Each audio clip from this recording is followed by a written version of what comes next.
Radio Espoir, plus que jamais, vous communique la vie de Dieu. Radio Espoir, l'amour de Dieu dans vos cœurs et dans vos foyers. À propos de l'Avent, avec le père Dan Scheber, prêtre religieux américain de la communauté Regnum Christi.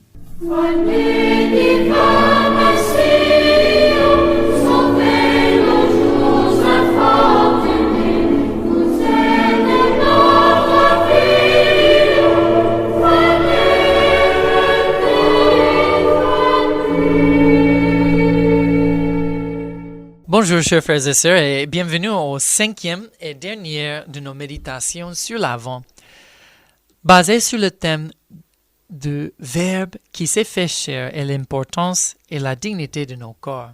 Nous avons déjà contemplé la dignité de notre dimension corporelle. Nous avons appris à écouter notre corps, parce que cela nous parlera de notre âme et de notre esprit. Nous avons appris à sanctifier nos sens et notre sexualité pour la communion. Et nous avons appris déjà à sanctifier, à intégrer nos émotions et nos sentiments à la lumière du Verbe fait chair. Et aujourd'hui, on va finir nos méditations de cette semaine avec certaines réflexions sur les symboles d'Avent. Parce que la dimension corporelle de l'homme est si importante que tous les symboles dans l'Église sont basés sur cette vérité que le Verbe s'est fait chair, la chair en soi est bonne. Et sans notre corps, les symboles n'ont pas de sens parce que nous n'avons pas une manière de percevoir. Donc aujourd'hui, on va contempler 4 symboles d'Avent qui nous aident à nous préparer pour accueillir le roi qui vient. Dieu fait homme, Dieu qui a pris chair. Nous avons les différents symboles de la messe, les chants d'Avent, la couronne d'Avent et les différentes décorations d'Avent. On va méditer tous ces différents symboles, mais d'abord on va commencer avec une prière au nom du Père, du Fils et du Saint-Esprit. Amen. Seigneur Esprit Saint, nous confions ce temps de prière, de méditation à toi, et nous demandons que ce soit toi qui parles à travers nos lèvres, que ce soit toi qui pénètre nos cœurs, qui parle à nos cœurs et qui nous montre ta face, que ta face brille sur nous, Seigneur, et que tout ce qui sort de nos lèvres, que ce soit ta parole, et tout ce qui entre dans nos cœurs, Seigneur, que ce soit ta parole, et tout ce qui ne vient pas de toi, Seigneur, que tu laisses tomber à côté. Maman Marie, nous t'aimons, tu es si belle, tu es notre maman. Nous confions cette méditation à toi, que tu nous embrasses, que tu nous amènes à nous tous, tes enfants, corps, esprit et âme, à ton Fils qui vient nous sauver, au nom du Père et du Fils et du Saint-Esprit. Amen. Donc parce que l'incarnation du Fils de Dieu a sanctifié nos corps, l'Église fournit des éléments corporels pour nous aider à entrer dans le mystère pendant le temps d'Avent. D'abord, on prend l'exemple des symboles, la messe. La messe pendant l'Avent, il y a les lectures. On écoute la parole. C'est quelque chose qu'on ne peut pas faire sans notre corps. On écoute les lectures qui parlent souvent, ce sont les lectures du prophète Isaïe qui prophétisent la venue de Dieu qui vient nous sauver. À travers ce qu'on entend, à travers les chants qu'on entend aussi, qui nous parlent de la beauté de Dieu et qui élèvent nos âmes à Dieu à travers le chant. À part aussi, on ne prie pas le Gloria pendant la messe d'Avent. Et cela nous donne la capacité de ressentir un peu l'absence du roi qui va venir. Et comme ça, nous n'avons pas cette joie jusqu'à ce qui arrive. Dieu qui va naître dans la chair. Et un peu, c'est le même, comme l'Église nous demande, par exemple, dans notre vie corporelle, de ne pas avoir relation avant le mariage, parce que c'est une attente avec impatience pour le moment de joie et de rencontre. Et c'est le même la période d'avant. On attend. C'est une attente, on fait comme un sacrifice, une impatience d'attendre l'arrivée de Dieu. Son absence nous marque, mais on attend, et comme ça, le jour de Noël, on va chanter le Gloria. Et l'absence du Gloria dans la messe d'avant nous symbolise cela. Un autre symbole, ce que nous voyons, c'est le violet. Le violet, c'est la royauté. On attend le roi qui vienne. Et aussi, nous avons, par exemple, le dimanche de Gaudete. C'est le 3e dimanche d'Avent. Et la couleur liturgique, c'est le rose. Et rose, c'est la joie. Et tout cela pendant la messe, c'est pour nous aider à nous préparer pour accueillir Jésus. Et tout ça, c'est à travers notre dimension corporelle qui accueille le message à travers nos sens, à travers ce que nous écoutons à la messe, à travers ce que nous voyons dans la messe. Un autre symbole, la période d'Avent, c'est la couronne d'Avent. Cela, c'est une tradition dans l'Église et c'est très rempli de symboles. Il y a les branches des conifères qui sont toujours vertes. Cela parle de la vie. Et d'être toujours vert, c'est la vie éternelle. Et pour cela aussi, la couronne d'Avent, c'est un cercle pour nous parler de l'éternité de la vie. Après la couronne d'Avent, il y a 4 bougies pour les 4 dimanches, pour symboliser la lumière du monde qui vient. Il y a 3 bougies violettes et une bougie rose. Et chaque semaine, la bougie rose, c'est pour le dimanche de Gaudete. Et chaque semaine, on allume encore une bougie. La première semaine, on allume une bougie. La deuxième semaine, on allume 2 bougies. La troisième semaine, on allume 2 bougies violettes et la bougie rose aussi. Et la quatrième, on allume tous les 4 bougies. Donc vous voyez la symbologie, c'est que la lumière augmente quand le Christ s'approche.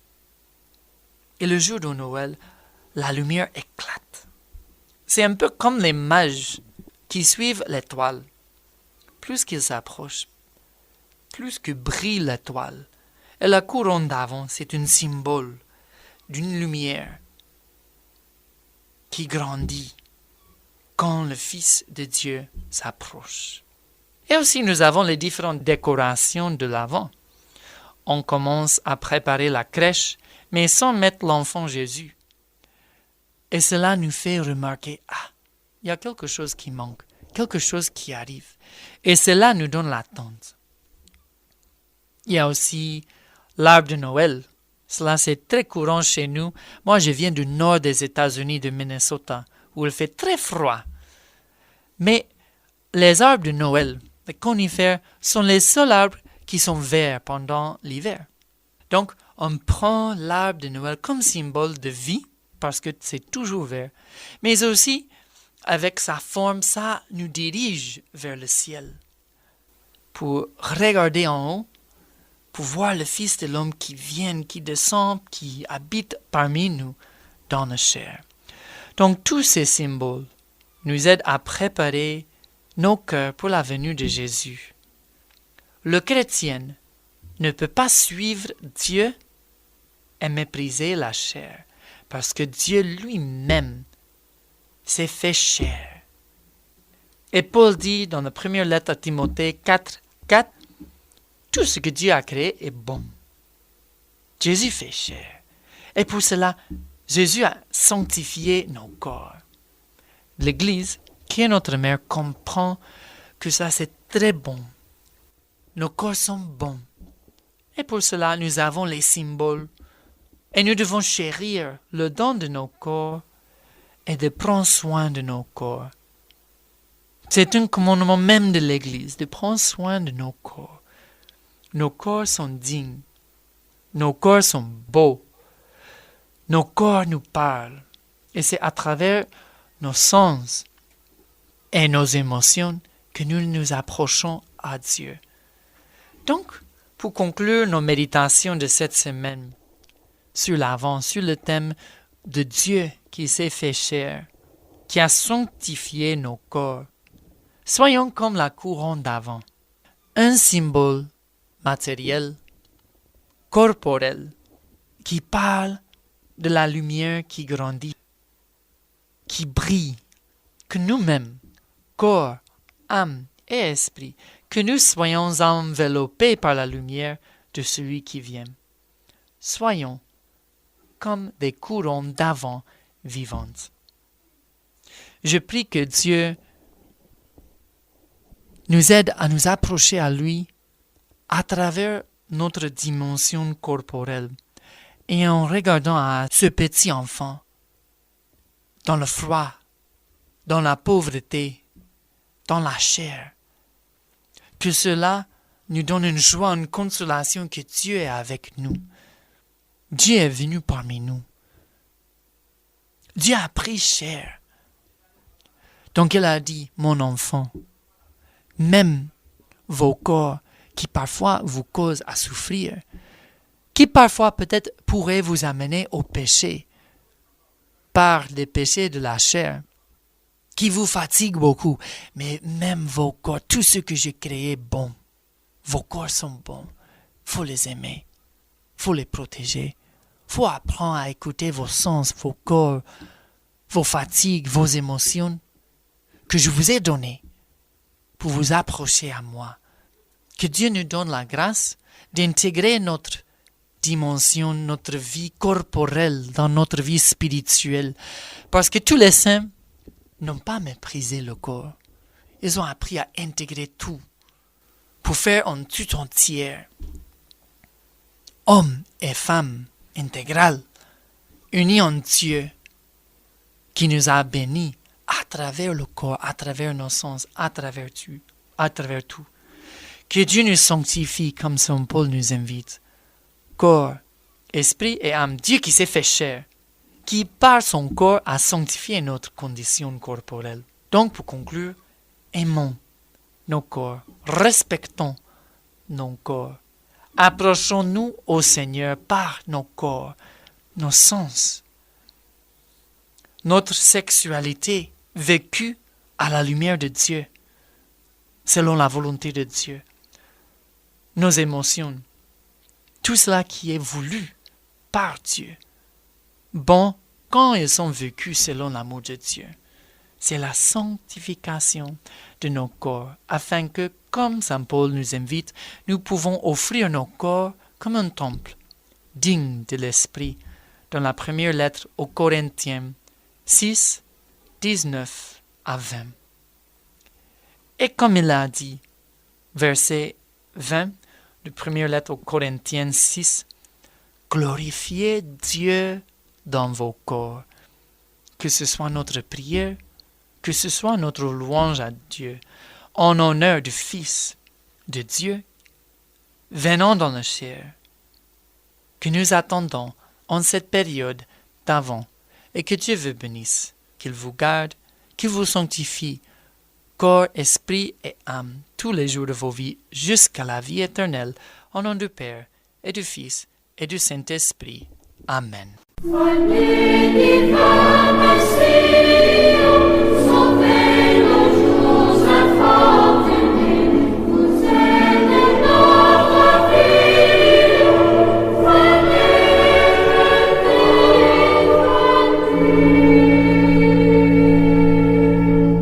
À propos de l'Avent, avec le père Denscheber, prêtre religieux américain de la communauté Regnum Christi.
Amen.